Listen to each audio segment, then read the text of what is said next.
Si vous avez déjà regardé votre montre sans vous souvenir de l'heure qu'il était, si vous avez déjà pleuré pendant l'étude de vos temps primitifs en anglais ou en néerlandais, si petit, vous avez étudié un poème pour la fête des pères ou la fête des mères.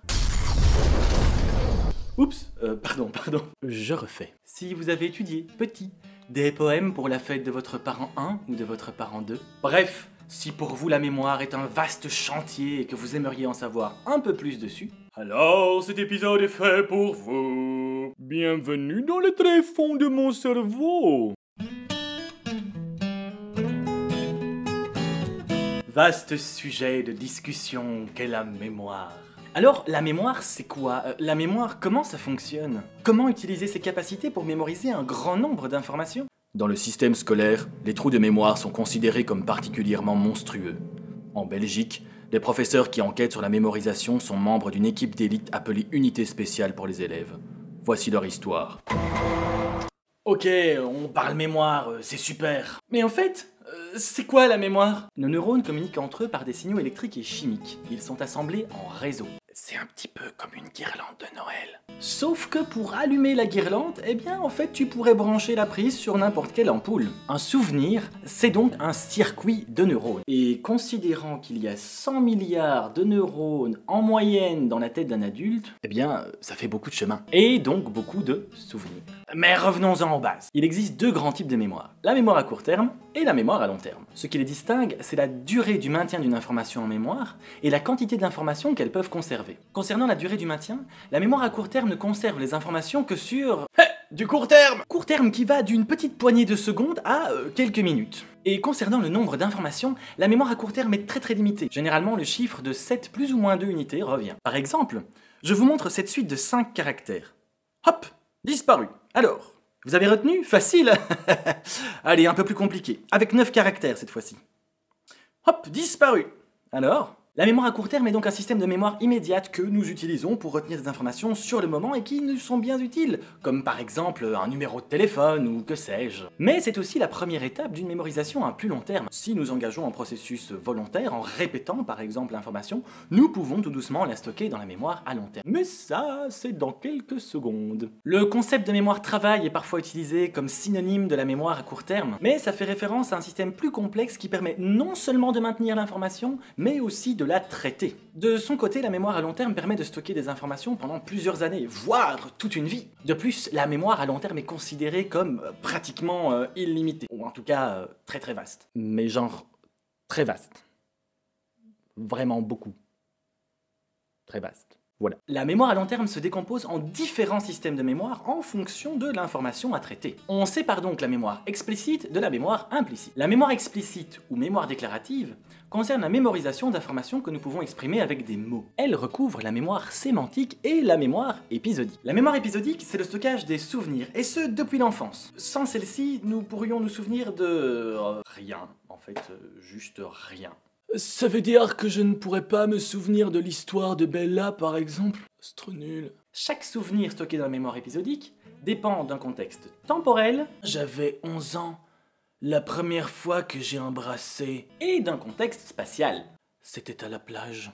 Au souvenir s'associe aussi généralement une émotion. Et plus l'émotion est forte, plus le souvenir s'ancre dans la mémoire. Pensez à quelque chose qui vous a marqué émotionnellement, eh bien... on s'en souvient. Et pas qu'un peu. Vient ensuite la mémoire sémantique. C'est un peu notre encyclopédie mentale. Elle stocke les mots, les idées et les concepts. Et elle les organise. Cette mémoire stocke les noms des objets, stylo, plume, leur fonction, écrire. Leur utilisation se tient dans la main entre le pouce et l'index. Et leurs caractéristiques. Il y a de l'encre et une plume. Ça fonctionne par capillarité. La mémoire implicite recouvre quant à elle toutes les habiletés motrices, verbales ou cognitives, mais qui se manifestent dans l'action et donc qui sont plus difficilement exprimables avec des mots. Et la mémoire procédurale stocke toutes les habiletés motrices, comme par exemple conduire une voiture ou faire du vélo. C'est la mémoire qui gère la réalisation de gestes quotidiens ou de gestes qu'on a l'habitude de faire. Cette mémoire est particulièrement résistante au temps. D'ailleurs, ne dit-on pas que faire du vélo, ça ne s'oublie pas? Les souvenirs liés à cette mémoire demandent beaucoup de répétitions avant de pouvoir y être stockés. Évidemment, certaines tâches font appel à différents types de mémoire. Comme la musique, par exemple. Maintenant qu'on connaît les différents types de mémoire, on peut comprendre un phénomène un peu bizarre. Le phénomène du déjà-vu. Vous savez, c'est quand on vit quelque chose et qu'on se dit Hey! Mais j'ai déjà vu ça! Alors, la science n'explique pas de façon certaine ce phénomène et il y a plusieurs théories qui s'affrontent sur le sujet. Durant un laps de temps très court, on percevrait inconsciemment une information qui viendrait se stocker dans la mémoire à court terme. Ensuite, nous repercevrions la même information, mais cette fois-ci de façon consciente, qui irait elle-même se stocker dans la mémoire à court terme. Et donc, nous sommes confrontés à deux perceptions quasiment simultanées. En gros, le déjà-vu, c'est un défaut de coordination entre la perception et la mémorisation. Tu veux dire que je suis pas voyant ou extralucide? Que je n'ai pas un don surnaturel qui n'est donné qu'à des êtres de lumière? Ou par des extraterrestres qui m'auraient enlevé et puis rafraîchi la mémoire? Ou quelque chose qui ferait de moi un être divergent, incompris, en marge de la société? Non, du tout. C'est un phénomène normal et qui arrive à tout le monde. Désolé. Ok, maintenant on sait ce que c'est que la mémoire. Mais concrètement, comment ça fonctionne? 3 étapes. L'encodage, le stockage et la consolidation, et enfin le rappel. L'encodage, c'est la capacité à acquérir de nouvelles informations en provenance de nos 5 sens. Ces informations sensorielles sont alors traitées et mises en mémoire. Une fois l'information mise en mémoire, il faut pouvoir la stocker, la faire durer dans le temps. Eh bien, le stockage, c'est le maintien dans la durée de l'information préalablement encodée. Un mécanisme qui intervient alors, c'est la consolidation. Notre cerveau va répéter l'information pour qu'elle s'ancre durablement dans notre mémoire. Enfin vient le rappel, c'est la récupération de l'information préalablement stockée. Je veux pas faire le relou, mais globalement, c'est l'étape qu'on vous demande de réaliser lorsque vous passez des examens. Mais puisque pour encoder une information, il faut d'abord l'apercevoir et l'organiser, toute altération de ce processus, comme par exemple une croyance subjective, viendrait altérer l'information stockée. Et les mécanismes de déformation de l'information, c'est ce qu'on appelle des biais cognitifs. Alors des biais cognitifs, il y en a des centaines et je vous mets un super schéma qui les résume à peu près. Cependant, je vais parler de 3 biais très généraux qui sont très connus des étudiants en marketing ou du monde de la publicité parce qu'elles concernent directement une information que l'on pourrait stocker dans son cerveau. Sachez également que les biais cognitifs, nous y sommes tous, j'ai bien dit tous, sujets, et ce de façon inconsciente. T'es en train de me dire que je suis sujet à ces biais cognitifs sans même m'en rendre compte. C'est ça. Mais les connaître, c'est pouvoir s'en dégager. Oui, biais cognitif, tu ne t'empareras pas de mon âme. Commençons par l'attention sélective. Est-ce que vous avez déjà étudié dans un environnement bruyant, par exemple dans une bibliothèque? Personnellement, j'ai horreur de ça, moi j'y arrive pas. Pour certains, c'est tout à fait possible, et quand ils regardent leur cours, ils en oublient le brouhaha ambiant.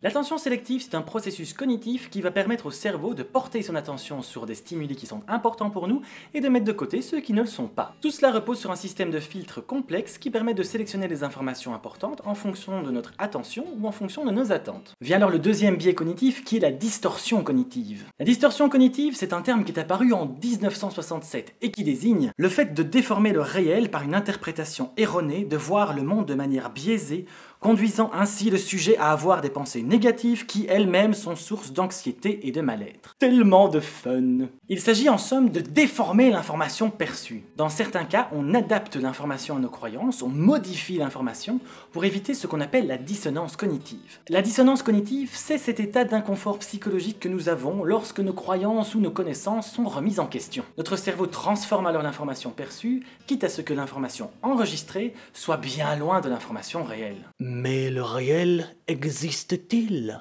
Je ne crois pas. Vient alors le troisième élément, la rétention sélective. Ça désigne le fait que notre cerveau ne va retenir en mémoire que les informations qui sont conformes à nos croyances, à nos convictions, à nos valeurs. À nouveau, les biais cognitifs déforment notre perception, de sorte qu'entre le réel et la perception du réel, il y a un abîme. Imaginons que je sois anti-vaccin. Oh non, mon Dieu! L'alarme du sujet touchy. Sortons le spray de second degré. Fouillez! Fouillez, adeptes du premier degré! Une étude qui montrerait par exemple tous les bienfaits d'un vaccin entraînerait une dissonance cognitive chez quelqu'un qui serait anti-vax. Cette personne pourrait alors porter son attention sur les effets secondaires du vaccin. C'est ce qu'on appelle l'attention sélective. Il pourrait alors penser qu'à partir de statistiques qui montrent qu'il y a un très faible taux d'effets secondaires, l'anti-vax pourrait penser qu'il y a un grand nombre d'effets secondaires et donc déformer l'information. C'est ce qu'on appelle la distorsion cognitive. Enfin, quelques mois plus tard, quand on lui demanderait le contenu de cette étude, il n'aurait retenu que les effets négatifs. C'est ce qu'on appelle la rétention sélective. Un autre phénomène intéressant est celui du faux souvenir. La mémoire, c'est un processus dynamique qui déforme le réel pour le faire coïncider avec notre perception du monde. Mais tout ça, vous le savez déjà. Au stade de l'encodage, du stockage, de la consolidation ou du rappel, notre cerveau peut ajouter une information, en déformer une ou en tronquer une autre. Lorsque dans une information complexe, il va manquer une information simple, notre cerveau va la substituer en créant justement une information, d'où parfois certains faux souvenirs. Ce phénomène de faux souvenirs a été étudié expérimentalement, notamment parce qu'il a posé problème dans le cadre de témoignages en justice. Certains témoins disaient de bonne foi avoir assisté à des faits qui en réalité n'avaient jamais eu lieu. D'ailleurs, vos souvenirs d'enfance, sont cela de vrais souvenirs ou des souvenirs que votre cerveau a reconstruits à partir du discours de vos parents? Ne cherchez pas, faire la différence est impossible sans éléments objectifs pour savoir si vous étiez à un endroit ou pas. Tout ça c'est bien beau, je connais les types de mémoire, son fonctionnement, les biais cognitifs, tout ça, mais je continue à galérer sur l'étude de mes cours. T'as pas des conseils? Soigner le processus de mémorisation, c'est soigner l'encodage, le stockage, la consolidation et le rappel. Oui, mais pour planter un arbre, ne faut-il pas semer une graine dans une terre propice? Prendre soin de sa mémoire, ça commence par prendre soin de son cerveau. Pour cela, manger sainement, dormir suffisamment, boire de l'eau, travailler dans un environnement qui est bien aéré, sortir dehors, s'oxygéner, faire du sport. Et même si vos croyances sont fortes dans le domaine, l'abus de café, les boissons énergisantes ou encore la cigarette... oui, parce que la cigarette, ça balance pas que de l'oxygène dans votre cerveau, hein. Eh bien, c'est pas conseillé du tout. Mais alors là, du tout. Avant de commencer à étudier, comprenez ce que vous lisez. Votre cerveau a besoin de sens pour structurer des réseaux d'informations. En plus, ça permet une compréhension globale et d'enregistrer une seule information plutôt que plusieurs petites. Or, comme votre mémoire à court terme est limitée, je vous renvoie dans la vidéo. Relisez vos cours pendant l'année, juste après avoir assisté à une leçon, simplement pour consolider le plus rapidement possible l'information. Ensuite, relisez vos cours, faites vos synthèses au fur et à mesure, car le cerveau a besoin de répétition. Le cerveau a besoin de répétition, de répétition, de répétition et de temps.